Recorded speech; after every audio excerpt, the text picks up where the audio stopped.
Que sommes-nous? Que faire, nous humains, pour éclaircir les choses, inéclaircies depuis la nuit des temps?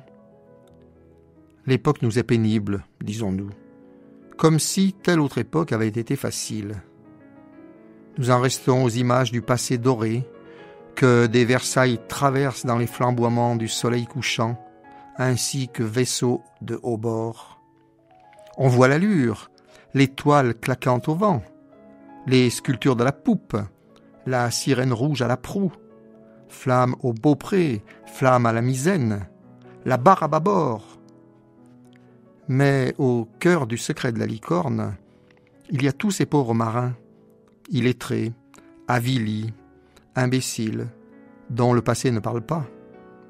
Mousses maltraitées, matelots avec leurs couteaux plus vifs que l'éclair et leur rhum de la Jamaïque, Caïmans, Sainte-Lucie, Désirade. Le passé enjolive aussi bien les tavernes louches, les saouleries dans les rades, l'abominable île aux pirates, où la cruauté faisait loi. Le passé ne parle jamais des foules qui sont le terreau sur lequel a poussé la légende des gens remarquables. Qu'eût été Démosthène sans cette agora capable de l'entendre? C'était en un siècle où, dit-on, même les vieilles paysannes pouvaient fournir à l'orateur le mot qui lui faisait défaut. L'époque nous est pénible, en effet, mais laquelle ne l'aura pas été? À bien y regarder. L'âge d'or est hors du temps. Il a le visage de la jeunesse, de l'énergie, de la santé, de la croyance que la mort est au-delà de toute perspective et qu'on peut se payer le luxe de n'y point penser. L'amour alors est sur les lèvres. On brûle de se donner nu et sans armes au premier, à la première venue, pour peu que lui ou elle rêve de s'offrir nu. Et qu'offre-t-on? Rien. Le jeu, le plaisir, la caresse, le vent. Dans le meilleur des cas, on se croit pendant un moment propriétaire d'un enfant. La belle affaire. C'est l'enfant qui nous possède et nous esclavagise. Puis il part. La vie qui nous a traversés, peu à peu insensiblement retombe.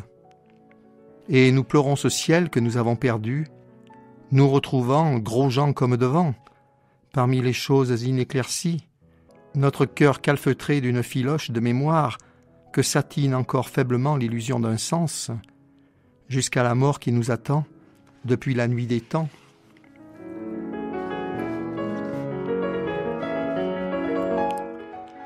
Le ciel parle, tais-toi, entends le chant des vignes.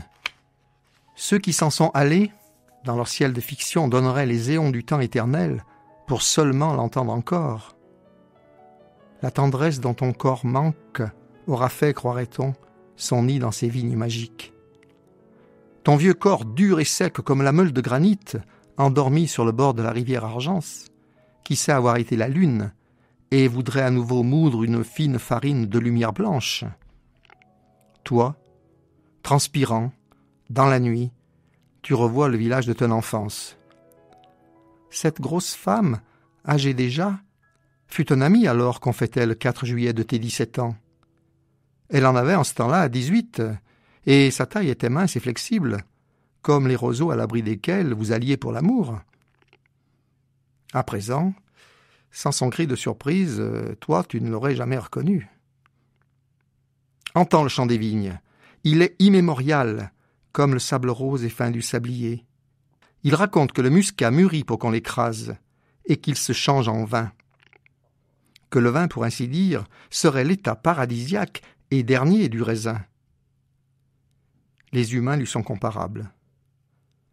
Mais si je sais, comme tout un chacun, que la vendange ne s'arrête jamais, l'énigme reste de comprendre quelle sorte de vin l'on fait, qui, avec les humains.